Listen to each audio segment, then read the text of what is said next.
शुभ मंगल हो, शुभ मंगल मंगल मंगल हो, शुभ मंगल हो, शुभ मंगल हो, शुभ मंगल मंगल मंगल हो, नभ मंगल हो, जल मंगल हो, नभ मंगल हो, जल मंगल हो, धरती का कण कण मंगल हो, धरती का कण कण मंगल हो, शुभ मंगल हो, शुभ मंगल हो, शुभ मंगल मंगल मंगल हो, शुभ मंगल हो, शुभ मंगल हो,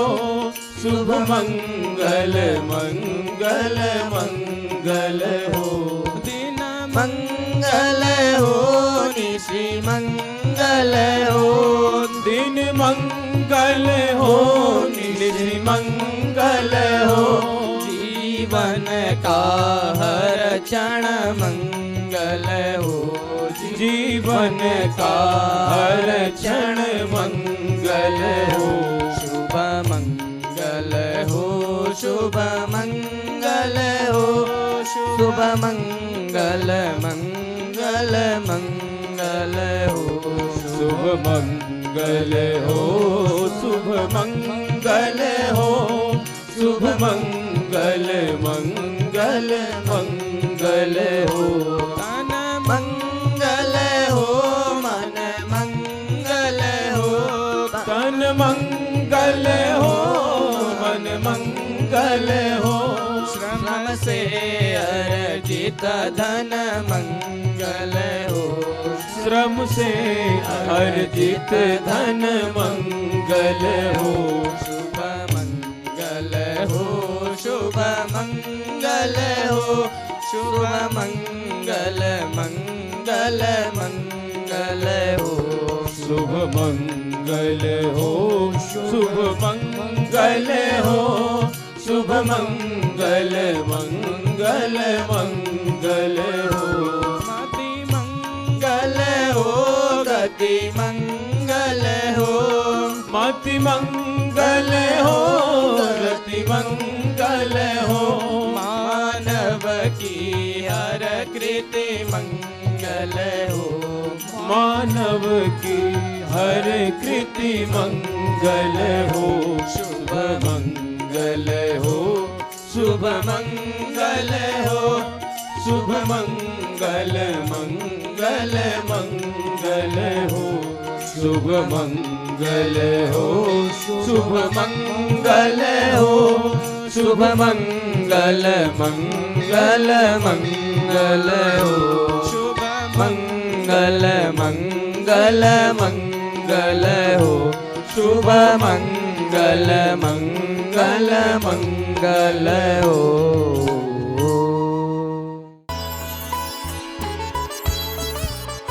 वैसे स्कंद पुराण के अंदर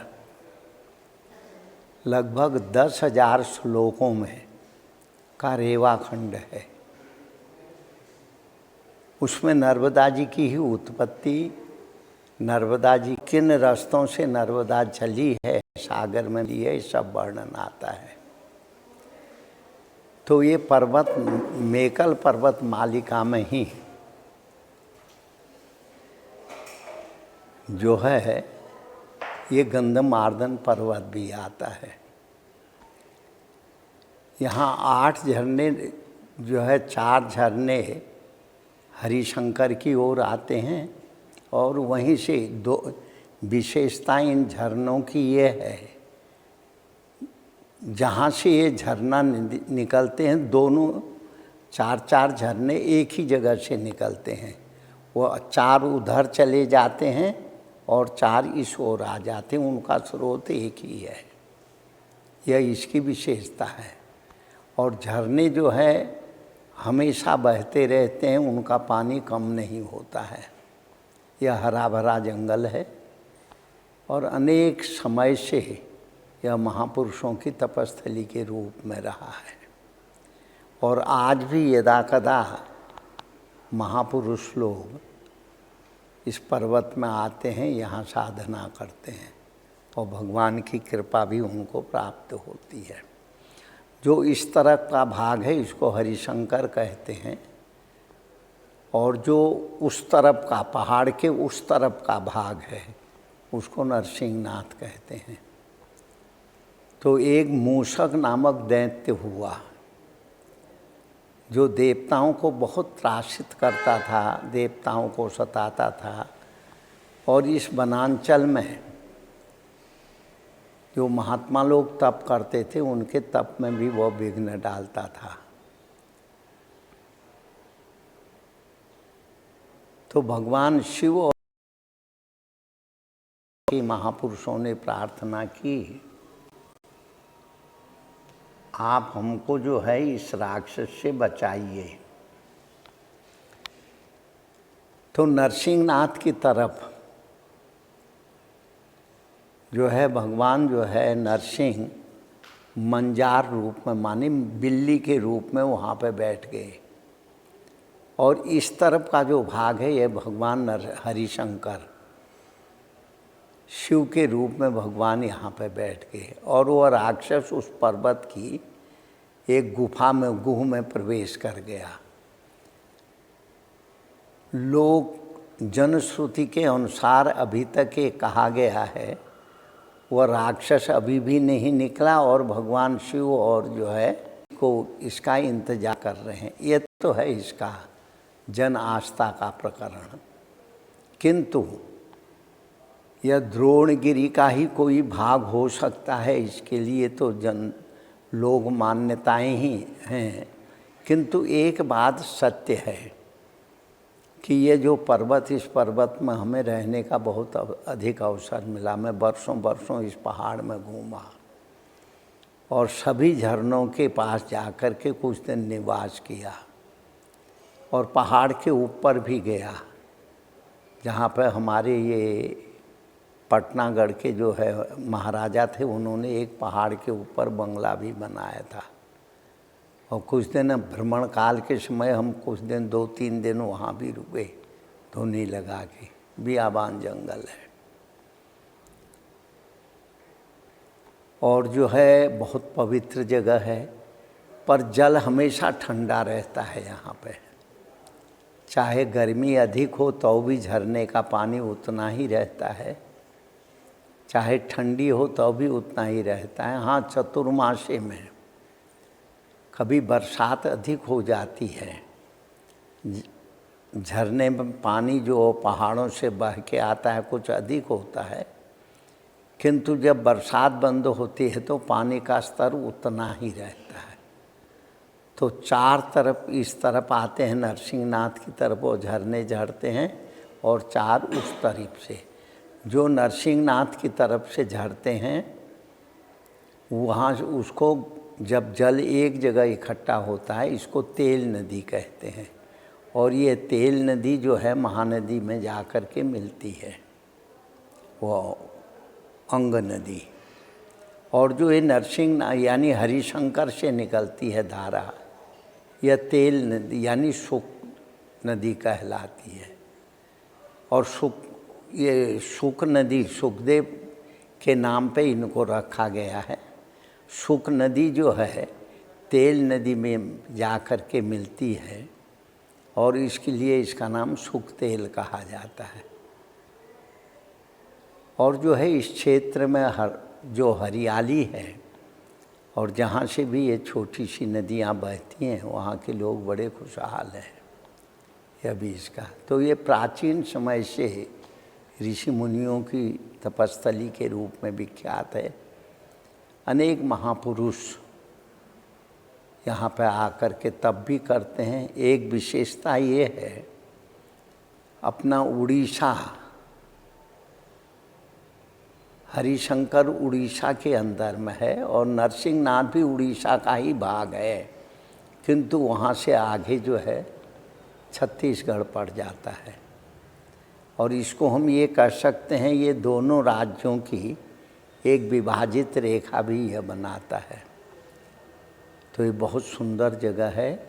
हमेशा लगभग बहुत साल पहले से हम इस क्षेत्र में आते हैं और जहाँ पर भी हम रुके हुए हैं तब से ही ये परिवार हम लोगों का परिचित है, सेवा भी करता है। यहाँ भी साल में एक बार तो हम लोग ज़रूर आते हैं। तो साधना के रूप में यह बड़ी विख्यात जगह है और यहाँ का प्राकृतिक सौंदर्य भी बहुत सुंदर है। यहाँ के लोग भी बड़े सरल स्वभाव के लोग हैं। अधिकांश यहाँ पे आदिवासी लोग रहते हैं, किंतु जो बड़े कस्बे हैं, बड़े गांव हैं, देहात हैं, वहाँ पे जर्नल लोग यहाँ पे निवास करते हैं। तो हरिशंकर में मैं बहुत साल तक यहाँ रहा और हरिशंकर के बारे में जो हमारे अनुभव हैं उसकी चर्चा हम 2-3 दिन तक उसी विषय में करेंगे। और नरसिंहनाथ और हरिशंकर दोनों एक दूसरे के पूरक हैं। अच्छा, 2-3 4-4 किलोमीटर के अंदर 4 झरने इधर झरते हैं, 4 झरने उधर झरते हैं और जहाँ पे भी जिनकी उद्गम है सब एक ही जगह है पहाड़ के ऊपर। आधा पानी उधर जाता है, आधा पानी इधर आता है, ये भी इसकी एक विशेषता है। और जंगली जानवर बहुत हैं यहाँ पे, हिरन आदि बहुत हैं और यहाँ की जनता के लिए जन आस्था का केंद्र बना हुआ है। अभी हम लोग भी सोचते हैं इस अनुष्ठान के पूरा होने पर वहाँ जाएंगे, वहाँ पे नहाएंगे, देखेंगे। वहाँ हम बहुत साल तक रहे, बरसों रहे। तो जल महादेव भी एक जगह है और भी झरने लोग हैं, उसमें हम लोग जा कर के देखेंगे। तो बहुत दिनों के बाद, अभी कितने दिन बाद आप लोग आए? 3 दिन बाद, 4 दिन बाद। तो फिर इसी विषय में मैं शाम को भी चर्चा करेंगे, इसका आध्यात्मिक महत्व क्या है और जो है अध्यात्म जीवन को किस तरीके से प्रभावित करता है। इन देवस्थानों का महत्व क्या है, ये हमारे मन को किस तरीके से अपनी ओर आकर्षित करते हैं। क्योंकि हमारी भारतीय साधना पद्धति में मन को एक महत्वपूर्ण स्थान मिला है। मन एव मनुष्याणाम कारणम बंध मोक्षयो। मन ही मनुष्य के बंधन का कारण है, मन ही मनुष्य के मोक्ष का भी कारण है। मन जो है, मन ही व्यक्ति के मोक्ष का कारण है, मन ही मनुष्य व्यक्ति के बंधन का भी कारण है। जैसा हम चिंतन करेंगे, जैसे वातावरण में हम रहेंगे, वैसा हमारा मन भी बनेगा। लोक भावना के अनुसार इस पर्वत का संबंध सीधे संजीवनी बूटी लेने के लिए जब हनुमान जी गए थे और लक्ष्मण जी वो संजीवनी बूटी से पुनर्स्वस्थ हो गए थे, इसके पश्चात भगवान की आज्ञा से उस पर्वत को वहीं स्थापित करने के लिए जब भगवान ने निर्देश दिया, तो उस समय इस पर्वत का एक टुकड़ा, जब वो आकाश मार्ग से हनुमान ले जा रहे थे, एक टुकड़ा यहाँ गिर गया। ऐसी किंवदंती, लोक भावनाएं, लोगों की मान्यता है। वैसे हमारी भारतीय संस्कृति आस्था की संस्कृति है। हम पर्वतों में, पहाड़ों में, दिव्य नदियों के तट पर हम तीर्थों की कल्पना करते हैं। तीर्थ शब्द का अर्थ होता है तीर्थं करोति, जो अपने अंतःकरण को, जहाँ जाने से हमारे विचार परिष्कृत हों, हमारे मन में एक प्रसन्नता का वातावरण बने, लोकेशणा, वित्तेषणा, पित्तेषणा जो 3 ईषणाएँ हैं, यह संसार की भवाटिका में भटकाने वाली मानी गई हैं शास्त्र के अनुसार। वित्तेषणा, अधिक मेरे पास पैसे हो जाएं। पित्तेषणा, और लोकेशणा, लोग मेरे को बहुत अच्छा माने, मेरा परिवार अच्छा रहे। ये 3 ईषणाएँ जो हैं व्यक्ति के मन को प्रसन्न तो करती हैं, किंतु ये जीवन का संपूर्ण समाधान नहीं होता है। जहाँ भी व्यक्ति जाता है वहाँ इन 3 ईषणाओं को लेके ही जाता है। ईषणाएँ बुरी नहीं हैं, जीवन चलाने के लिए अर्थ की भी आवश्यकता है। हम जीवन जीते हैं तो अच्छे वातावरण की आवश्यकता है। हमारे जो परिवार के सहयोगी हैं, संतान हैं, वो भी चरित्रवान होवे, ये भी हमारी इसकी भी आवश्यकता है, बुरा नहीं है। किंतु उसी के लिए अंधानुसरण करना ये बुराई है। मनुष्य को जिन वस्तुओं की आवश्यकता है, वो खाने के लिए भोजन, रहने के लिए घर, जीने के लिए समाज और अपनी जीविका को चलाने के लिए अर्थोपार्जन आदि जो व्यवस्था है, ये सब की आवश्यकता है। चाहे संसार में रहने वाला व्यक्ति हो, चाहे हम सरीखे ये विरक्त लोगों का मंडल हो, हमें भी पेट भरने के लिए रोटी की आवश्यकता है। तो ये कोई बुरी चीज़ नहीं। आवश्यकताएं जीवन में होना बुरा नहीं है, और आवश्यकताओं की पूर्ति के लिए कर्तव्य कर्मों को करना भी बुरा नहीं है। किंतु जो उसका एक रिएक्शन होता है, उसी के लिए हम जीवन जीने लगते हैं, उसी वस्तु की प्राप्ति के लिए हम यत्न करने लगते हैं, अंधानुसरण। वह नहीं होगा तो मेरा जीवन नहीं चलेगा। मेरा घर की आवश्यकता सबको है, किंतु मेरा घर सबसे अच्छा हो जाए, ये जो है अंधानुसरण कहलाता है। अच्छा हो जाए बहुत अच्छी बात है, अच्छाई की कोई सीमा नहीं है। हम किसी भी चीज़ को बनाते हैं, उसकी कोई सीमा नहीं। कितना ऊंचा बनाएंगे, कितना चौड़ा बनाएंगे, कितना सुंदर बनाएंगे, सुंदरता की कोई सीमा नहीं होती है। किंतु बनाने के बाद वो हमारे जीवन में उपयोग आवे, जितनी आवश्यकता है उतना हमें मिल जाए, इसकी परम आवश्यकता है। इसीलिए एक संत की बात है, साईं इतना दीजिए जिसमें कुटुंब समाए, मैं भी भूखा ना रहूं, अतिथि न भूखा जाए। ये हमारी लोक भाषा में, हमारी भारतीय संस्कृति में आम लोगों की ये धारणा है। हम मंदिर में जाते हैं, भगवान से प्रार्थना करते हैं, प्रभु सुख दे, शांति दे और समृद्धि दे। सुख दे पर शांति भी दे। सुख कहीं दिखावा न बन जाए। सुख की प्राप्ति के लिए हम इतने बेचैन नहीं हो जाएं जिससे सुख की कोई अनुभूति हम न कर पाएँ, वह उसी की प्राप्ति में रच जाए। ये सुख का भोग नहीं होता है, सुख का दुरुपयोग होता है।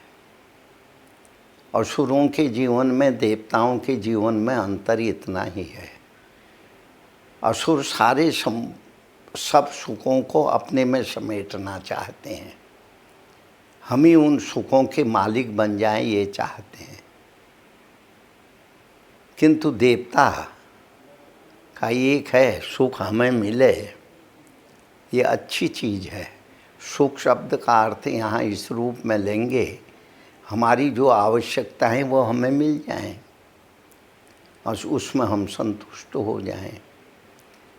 किंतु आवश्यकताएं तो सीमित होती हैं, पर आवश्यकताओं की पूर्ति के लिए जिस सुख की हम कल्पना करते हैं, चाहते हैं, वो असीमित है।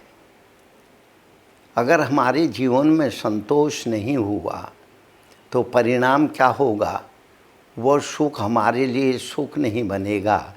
उसकी प्राप्ति में जो हमने श्रम किया, उसकी प्राप्ति में जो हमने अपने समय को लगाया और उसकी प्राप्ति के लिए जो हम उसका चिंतन किए, उसके दुष्परिणाम भी हमारे अंदर में आएंगे। तो एक शब्द आता है रिएक्शन। किसी भी वस्तु का हम जीवन में जब उपयोग करते हैं, जब अत्यधिक उपयोग करते हैं या उसकी प्राप्ति के लिए अत्यधिक परिश्रम करते हैं, तो वो प्राप्त हो जाने के बाद भी जो उसका सुख है, आनंद है, वो हम नहीं भोग पाते हैं। उसको हम अपनी कृति मानने लगते हैं, अपने परिश्रम का प्रभाव मानने लगते हैं। तो ये हमारी भारत भूमि उपासना की भूमि है। हमारी भारत में चिंतन संसार का नहीं, संसार को समझने की आवश्यकता है। जितने हम अपने जीवन को जी पाएँ, इतनी वस्तुओं की आवश्यकताओं के लिए संसार में परिश्रम करना कोई बुरी बात नहीं है। किसान खेत में परिश्रम करता है, खेत को जोतता है और जो है अच्छे किस्म का बीज बोता है। जब वो अंकुरित हो जाते हैं, झाड़ खंगार को दूर करता है। जब फसल आती है तो घर में ला करके उससे अपने जीवन का व्यापन करना, ये बुरा नहीं है।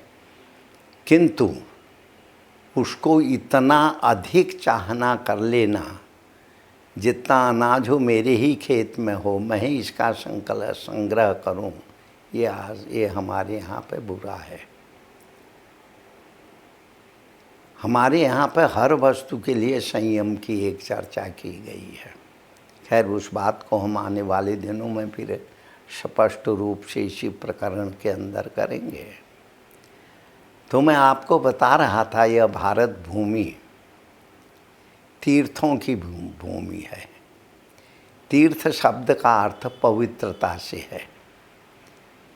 जैसे आज विश्व के अंदर अनेक ऐसे स्थल हैं या किसी भी देश में ऐसी जगहों को अंकित करके उनका सौंदर्यीकरण किया जाता है, पर वह क्या है? उसको नयनाभिराम बनाने के लिए, उसमें अपनी विलासिता की पूर्ति के लिए साधनों को एकत्रित किया जाता है कि हम अत्यधिक शारीरिक सुख इन स्थानों के माध्यम से हम उठा सकें। हम भी अनेक देशों में गए हैं, भगवान ने ऐसा अवसर दिया, हमें वह देखने का अवसर मिला। तो वहाँ पे उनके जो अच्छे स्थान हैं, जहाँ पे लोग बहुत अधिक जाते हैं, प्राकृतिक सौंदर्य से भी भरपूर हैं और वहाँ के शासन ने भी उनको और सौंदर्य बनाया है। किंतु हमारी जो आवश्यकता है, संसार के भोगों की जो हमारी प्रवृत्ति है और जीवन में हम उस सुख की अनुभूति कर सकें, इस रूप में वो स्थल जो है विकसित किए गए हैं, जहाँ पे व्यक्ति निर्द्वंद होकर के, निश्चिंत होकर के अपने अंतर की वासनाओं की पूर्ति के लिए, अपनी आवश्यकताओं की पूर्ति के लिए, अपने मन को बहलाने के लिए, अपने इंद्रियों की बहिर्मुखता की पूर्ति के लिए यत्न करते हैं। और उन स्थानों में वो व्यवस्थाएं उपलब्ध कराई गई हैं। किंतु हमारे यहाँ पर खुद प्रकृति ने इतना सजाया और संवारा है इस देश को, तो वहाँ पे हम लोगों ने उसका उपभोग अपनी इंद्रियों की शांति के लिए नहीं, अपनी वासनाओं की पूर्ति के लिए नहीं, वहाँ पे जाकर के हम लोगों ने, हमारी भारतीय परंपराओं ने, भारतीय धार्मिक ग्रंथों ने, संतों ने और अच्छे व्यक्तियों ने वहाँ जाकर के उस सौंदर्य में आंख बंद करके उस परमात्मा की कृपा को देखने की कोशिश की, जिससे हम उसको ध्यान कहते हैं। उसको देखने की कोशिश की, उसमें तन्मय होने की कोशिश की। वो बहने वाले झरनों की झरझर धुनी और पहाड़ को स्पर्श करती हुई हवा का तेज प्रवाह जब एक धुनी करता है, उसको सुनने की प्रवृत्ति आध्यात्मिक रूप से हमारे यहाँ हुई, इसलिए हमने उसको तीर्थ कहा। तो मैं आपको बता रहा था विंध्य ये गंधमार्दन पर्वत के विषय में जो मैंने सवेरे चर्चा की। इस पहाड़ में रहने का हमें बहुत अवसर मिला और जीवन के आरंभ यानी जीवन का साधना का आरंभ हमने नर्मदा जी के तट पर किया। लोग नदियों को जल के भंडार के रूप में या नदियों को प्रवाहमान जल की धारा को समुद्र की ओर ले जाने वाली उसमें मानते हैं। पर हमारे यहाँ की नदियाँ जैसे नर्मदा है, गंगा है, यमुना है, कावेरी हैं, आदि जितनी भी नदियाँ हैं, हमारे यहाँ श्रेष्ठ 14 नदियों का वर्णन मिलता है। वैसे सब नदियाँ विशिष्ट ही हैं। वह हमारे भारतीय भूभाग को पूर्ण रूप से अपने में समेटे हुए बैठे हैं, जैसे गंगा, सिंधु, सरस्वती, यमुना, गोदावरी, नर्मदा, कावेरी, सरजू, महेंद्र तनया, चरमाम्बती वेदिका, क्षिप्रा वेदवती, महासुर नदी, चित्रोत्पला गंडकी, पूर्णात् पूर्णशले समुद्र सहित कुर्वन्तु नो मंगला। ये 14 नदियों को हमने दिव्य नदी के रूप में स्वीकार किया। इनको गंगा के समान हमने पवित्र माना भारतीय जनमानस ने। और संपूर्ण भारतीय इस भूभाग को, चाहे पूरब का अंचल हो, चाहे दक्षिण का अंचल हो, चाहे उत्तर का हो, चाहे पश्चिम का हो, ये संपूर्ण भारत को समेटे हुए चल रही है। और इनके तट पर जिन जिन स्थानों से ये दिव्य नदियाँ प्रभावित होकर के बहती हैं, वहाँ दिव्य तीर्थों की स्थापना की गई है। इसलिए हमारे यहाँ पर बहुत अधिक तीर्थों की कल्पना हुई है। दक्षिण में रामेश्वर, उत्तर में केदारेश्वर, बद्रीनाथ, कैलाश, नेपाल के अंदर पशुपतिनाथ, अमरनाथ, संपूर्ण भारतीय भूभाग में यहाँ से वहाँ से निकलने वाली नदियाँ हों, जल का प्रवाह हो, या उस तट में बसी हुई वह तीर्थ स्थली हो, उसको हम लोगों ने मोक्ष देने वाला, उसको हमने इस रूप में स्वीकार किया है। तो मैं आपको बता रहा था, ये गंधमार्दन पर्वत हमारी नर्मदा जी के तट से, जब हम बहुत बच्चे थे, हमने संसार का सुख देखा नहीं था और संसार बहुत जल्दी हमने बच्चेपन में ही छोड़ दिया था। और हम कहाँ जा रहे हैं, क्या कर रहे हैं, इसका भी हमें पता नहीं था। ईश्वर के अधीन हो करके, और ये भी पता नहीं था कि ईश्वर जीवन को चलाता है। अज्ञात स्थान की ओर अपने आप ही पैर जिधर चल रहे थे उधर हम चल रहे थे। इस तरह हम नर्मदा जी के तट पर आए। तो नर्मदा ने जैसे माँ बेटे की रक्षा करती, ये मेरा विश्वास है। आपका विश्वास हो या न हो हम नहीं कहते हैं, जो हमने विश्वास हमको वहाँ मिला। जैसे जिमे बालक राखई महतारी, जैसे माँ अपने बच्चे की रक्षा करती है, क्योंकि जैसे बच्चे को भूख लगती है माँ भोजन खिलाती है छोटे बच्चे को, वो टट्टी पेशाब करता है माँ उसकी पोंछती भी है, उसको नहवाती है, अच्छे कपड़े भी पहनाती है। तो हमने अपने जीवन में यह अनुभव किया कि माँ नर्मदा हमको इसी रूप में मिली। हमारी हर आवश्यकताएं पूर्ति की उन्होंने। हमारी उस समय आवश्यकताएं भी कुछ नहीं थी। अवधूत यायावरी वृत्ति में एक कोपीन पहने अखंड भस्म लगाए हम घूमते थे, पर भूख अपने समय पे लगती थी। पैदल ही चलते थे, पैर थक जाते थे, और ठंडी, गर्मी, बरसात ये ऋतुओं का प्रभाव भी होता था। उससे बचने के लिए जिन साधनों की आवश्यकता होती थी माने वो भी पूर्ति किए। मेरा विश्वास है वो वस्तु हमने माँ को देखा नहीं, ये सत्य है, किंतु हमारे वह वस्तु अपने आप ही हमको मिलती गई माँ की अनुकंपा से।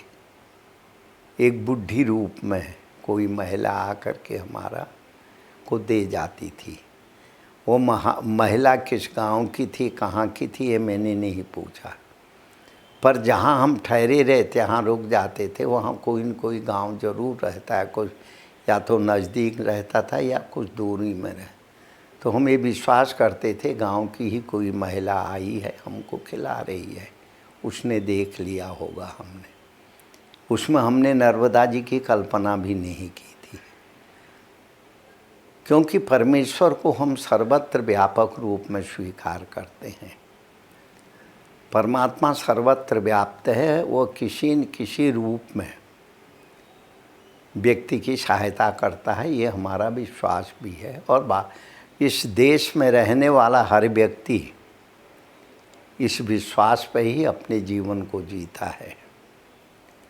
जैसे कुछ हो जाए, शुभ घटना मिले, तो भी हम राम राम कहते हैं, कृपा है। अगर मान लो जिसके जीवन में कोई अशुभ घटना घट गई, होता है जीवन में, तो उसमें भी वो राम राम कह कर के उसको सहर्षता से स्वीकार करता है।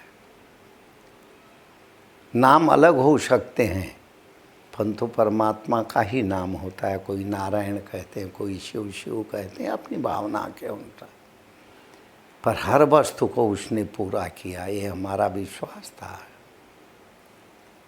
अब हमारा विश्वास ये दृढ़ हुआ जब हम उस ओर देखते हैं। उस समय नहीं, उस समय तो हम गांव की कोई माई आई है हमको खिला जाती है, और हम उस माई का अभिवादन में नर्मदे हर मैया कह के करते थे।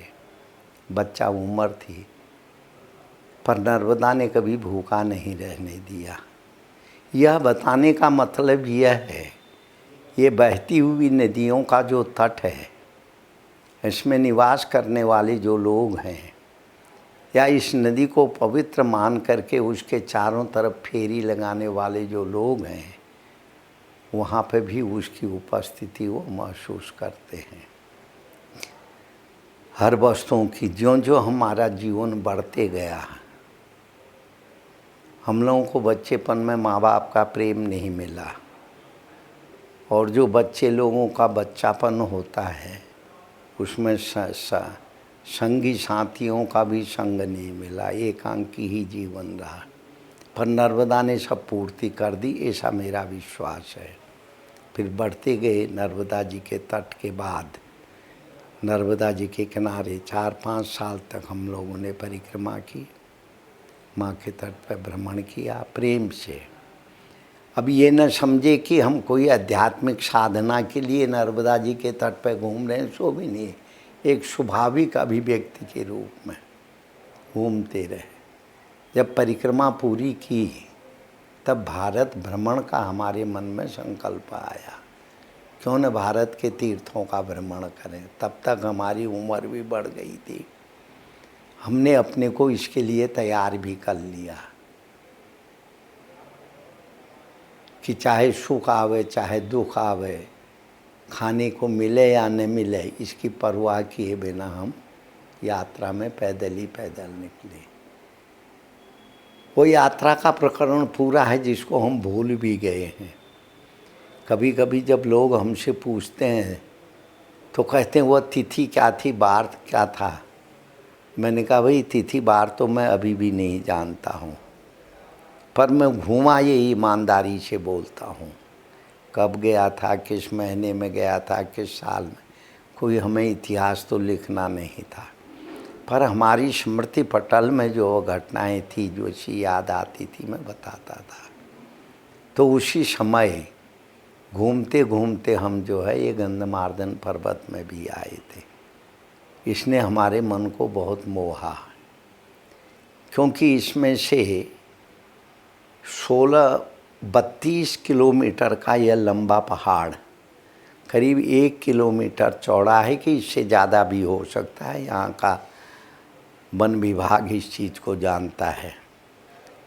पर दोनों तरफ से एक एक झरना झरते थे, एक इस तरफ जाता था एक उस तरफ जाता था, एक इस तरफ जाता था। ऐसे करीब 16 झरने 8 जगह से कि ऐसे कुछ अभी मेरा विस्मरण हो रहा है, पर यहाँ को कोई झरना झरा तो उस तरफ भी झरता था।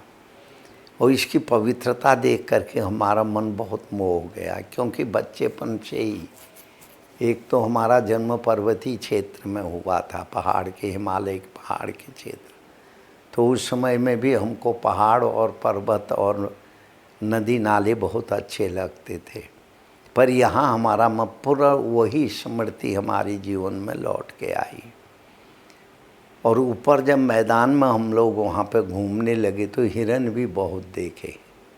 और हिरन कभी हमारी तरफ देखते थे, कभी झुंड मिलता था तो वह हमारी तरफ देखते थे।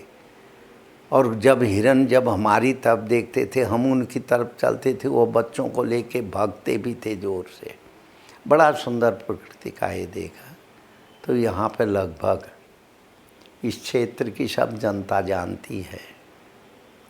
करीब 1.5 साल की 1 साल हम इस जंगल में रहे, तो यहाँ पे साधना की। अनेक महापुरुषों की उपस्थिति के विषय में इधर जनता बातें करती थी, थोड़ी थोड़ी उसकी भी अनुभूति की। उसकी क्या अनुभूति की, हम की चर्चा में इस गंधमार्दन पर्वत की हमने चर्चा की थी। ये बड़ा सुरम्य स्थान है और जंगली जानवर विशेषतः हिरण इस जंगल में बहुलता से रहते हैं। यहाँ मेरा मन बहुत लग गया। तो हरिशंकर और जो हरिशंकर को झरने की धार आती है उसको सुख नदी कहते हैं, और जो नरसिंहनाथ की तरफ धार जाती है वो अंग नदी कहलाती है। और दोनों जो है समानांतर रूप से बड़ी सुरम्य इस घाटी को, इस स्थान को बड़ी रमणीयता देते हैं। मैंने बताया था आपको लगभग 4 कोस के अंदर में जो है 4 झरने पूरब की तरफ आते हैं, तो 4 झरने ही पश्चिम की ओर आते हैं। और इसकी विशेषता यह है कि दोनों झरनों का उद्गम स्थान एक ही जगह पर है। ये पहाड़ के ऊपर है। जो पश्चिम की तरफ जाने वाली धार जो है वो पश्चिम दिशा को जाती है एक ही जगह से। जो उत्तर को यानी पूरब को आने वाली धार है वो पूरब को आती है। ये इसकी विलक्षणता है। और जनश्रुति के अनुसार यहाँ पे एक आम का पेड़ था, लोग जो बताते हैं। इस आम के पेड़ की जड़ से यह झरना झरा है और इसमें सफ़ेद आम होते थे। और इसका संबंध लोग पांडवों के जीवन से भी जोड़ते हैं। जब पांडवों को वनवास हुआ तो मार्कंडेय ऋषि के नेतृत्व में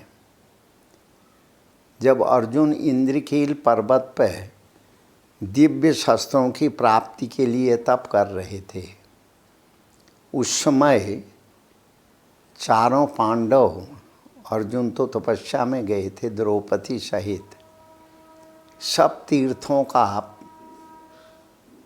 की यात्रा मार्कंडेय ऋषि ने करवाई। ऐसी बात हम महाभारत में पढ़ते हैं।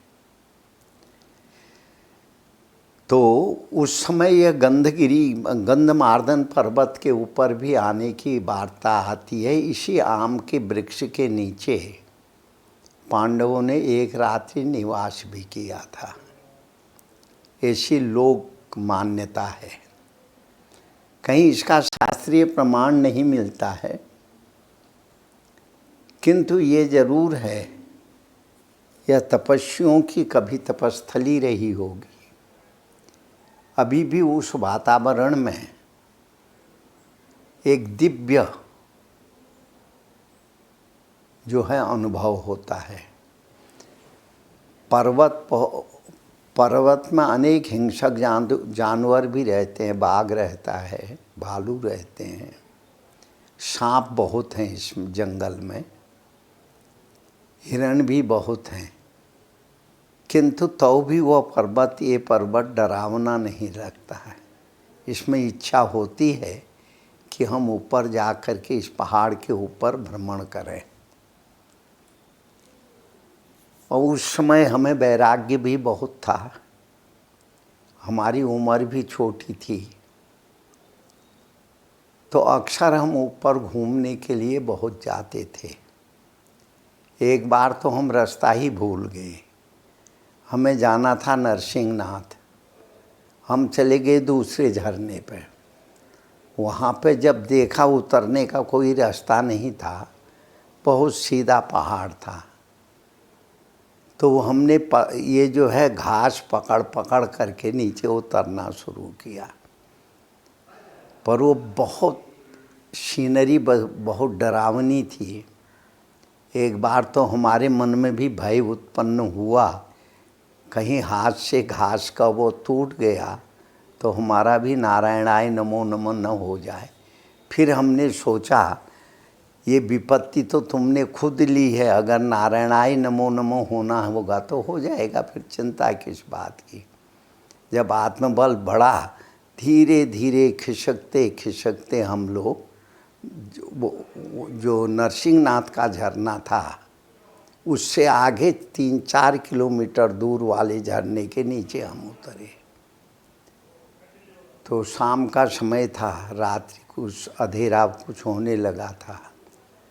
तो वहीं से उस पानी की धार को पकड़ करके हम आगे गए तो वहाँ के रहवासियों की 1-2 कुटिया हमको दिखी।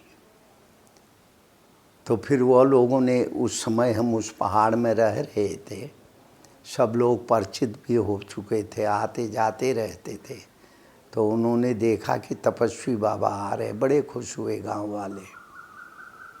वो अपनी भाषा में बहुत सुंदर हुआ। उड़ीसा में एक बात है, अखंड नाम संकीर्तन की यहाँ पे बहुत अच्छी परंपरा है। ये हमको बहुत अधिक प्रभावित किया। उड़ीसा राज्य में जब हम घूमने लगे, जहाँ भी हम रुकते थे लोगों की भीड़ हो जाती थी, और लोग जो हैं मृदंग लेके आते थे, तो कभी कभी तो रात्रि भर कीर्तन करते थे, नाम संकीर्तन का, चैतन्य देव जी का। ये लोगों को बड़े अच्छे संस्कार दिए थे।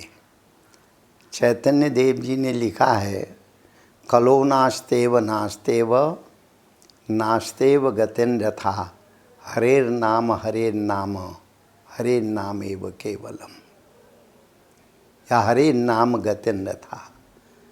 कलयुग में एक ही गति है, तुम भगवत नाम का संकीर्तन करो।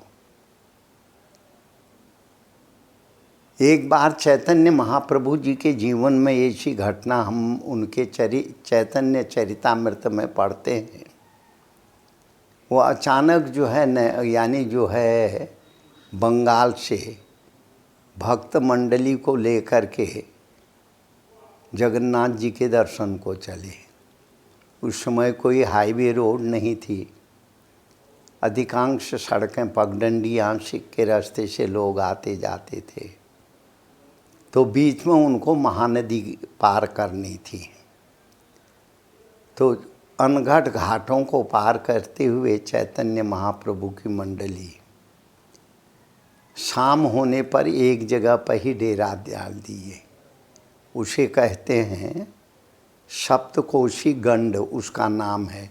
7 कोस तक महानदी 2 पहाड़ों के बीच में, कहीं पे 8 फुट की जगह, कहीं पे 10 फुट की, कहीं उससे भी छोटी, एक ही धारा बन करके बड़ी तीव्र गति से चलती है। और उसके किनारे सांप बहुत हैं, जंगली जानवर भी बहुत हैं। मैं भी एक बार गया था। बौद्ध के नीचे बौद्ध राज्य एक जो है ज़िला, अब तो ज़िला बन गया, पहले वो फुलवानी ज़िले में था। और वो अब बौद्ध एक रियासत भी थी।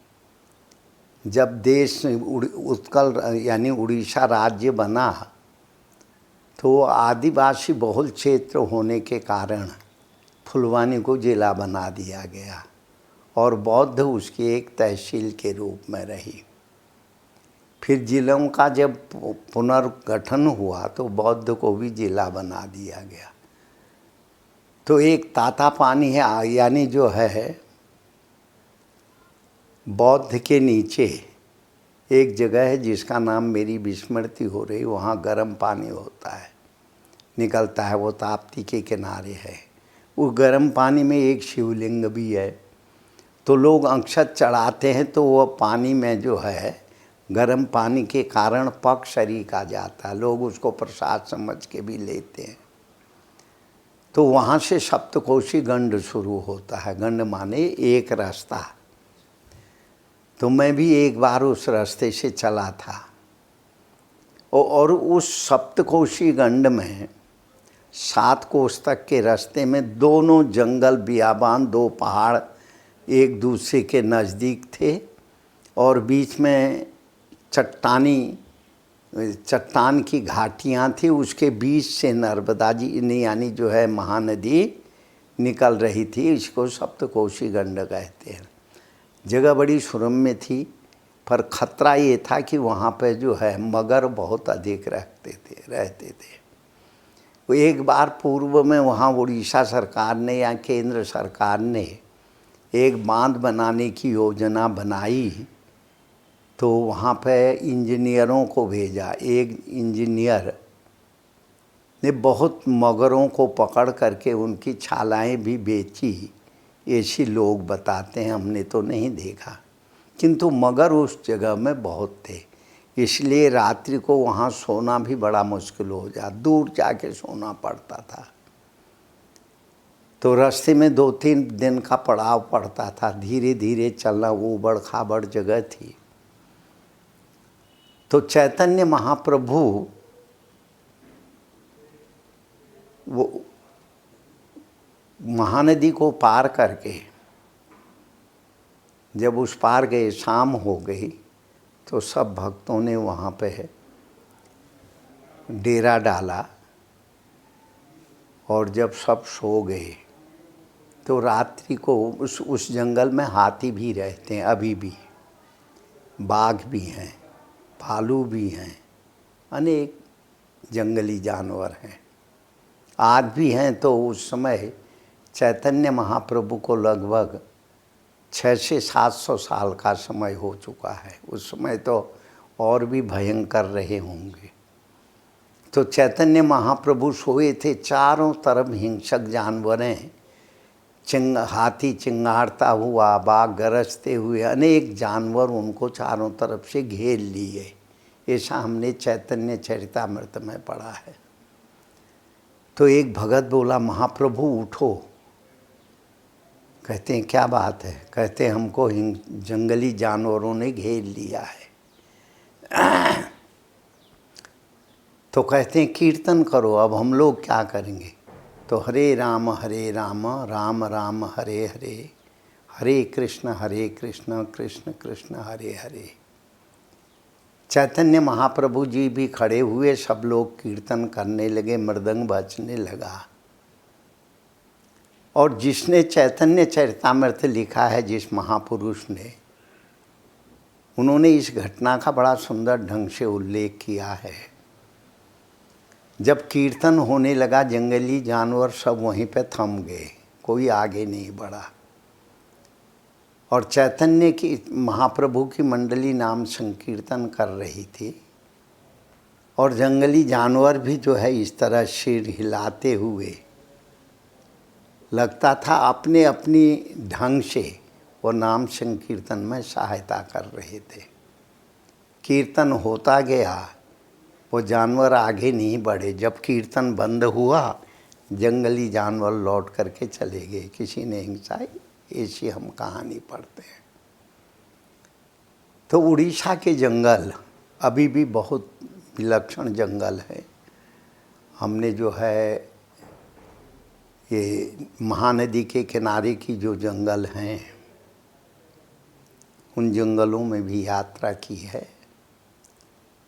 और जो है और भी नदियाँ वहाँ से, महेंद्र तनिया नदी, छोटी छोटी नदियाँ हैं, वो स्वतंत्र रूप से समुद्र में मिलती हैं। ऋषिकुल्या नदी है, वो भी समुद्र में मिलती है। एक बैतरणी नदी है, वो भी स्वतंत्र चांदबाली के पास समुद्र में मिलती है। ये नदियाँ उड़ीसा को बहुत सुरम्य बनाई हुई है। मैं इनके किनारे भ्रमण भी किया रहा भी। तो मैं आपको ये बता रहा था, तो उड़ीसा का जो वातावरण था बहुत अच्छा था। और वो गंधमार्दन पर्वत को देख करके तो हम अपने को भूल सरीके गए। तो हमने कहा अब इसी जंगल में तप करेंगे। लगभग वर्षों तक हम इस जंगल में रहे। और यहाँ मलेरिया की बीमारी बहुत अधिक थी। जब हम पहाड़ी से ऊपर वो झरनों के किनारे पर कहीं धुनी लगाते थे, वहाँ मच्छर बहुत होते थे, तो उससे हमें मलेरिया भी हुआ। तो हमारे जो है झंडा मुंडा में, नहीं वो, हाँ, एक भूरामल अग्रवाल जी थे, बड़े अच्छे आदमी। वो मेरे लिए आटा दाल जंगल में भेजते थे।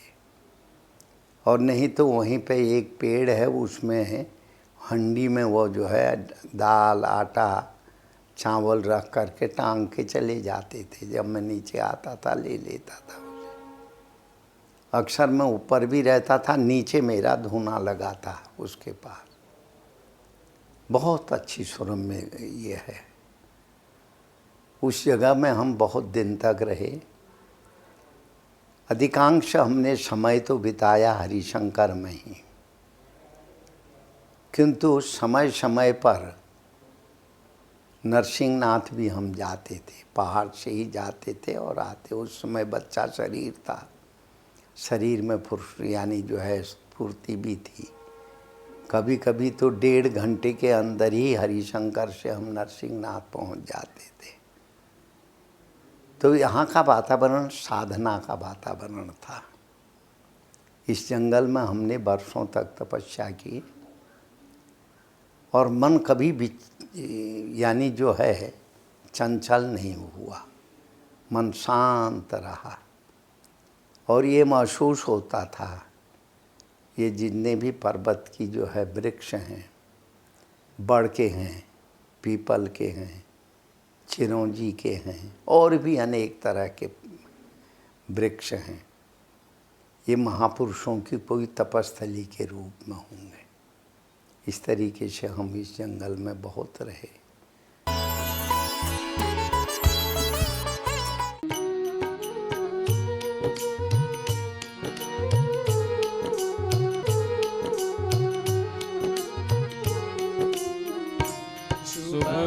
मंगल हो शुभ मंगल हो शुभ मंगल मंगल मंगल हो शुभ मंगल हो शुभ मंगल हो शुभ मंगल मंगल मंगल हो नभ मंगल हो जल मंगल हो नभ मंगल हो जल मंगल हो धरती का कण कण मंगल हो धरती का कण कण मंगल हो शुभ मंगल हो शुभ मंगल हो शुभ मंगल मंगल मंगल हो शुभ मंगल हो शुभ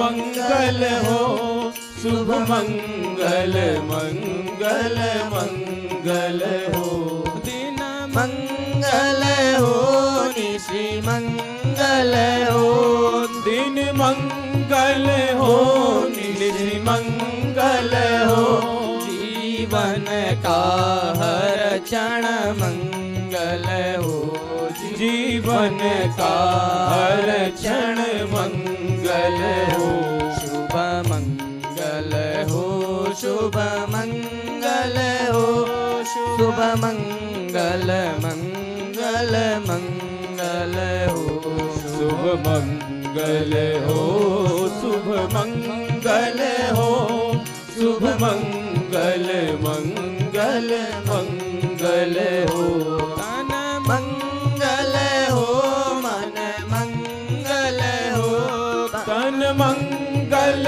हो मन मंगल हो श्रम से अर्जित धन मंगल हो श्रम से अर्जित धन मंगल हो शुभ मंगल हो शुभ मंगल हो शुभ मंगल मंगल मंगल हो शुभ मंगल हो शुभ मंगल हो शुभ मंगल मंगल मंगल हो मति मंगल हो गति मंगल हो मति मंगल हो गति मंगल हो मानव की हर कृति मंगल हो मानव की हर कृति मंगल हो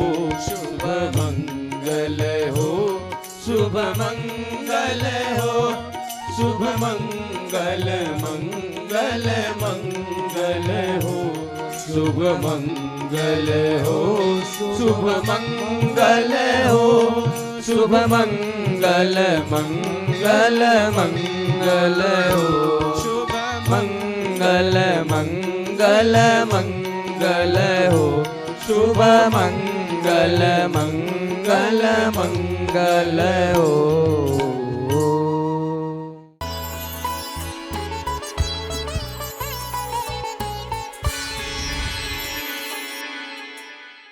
सुभा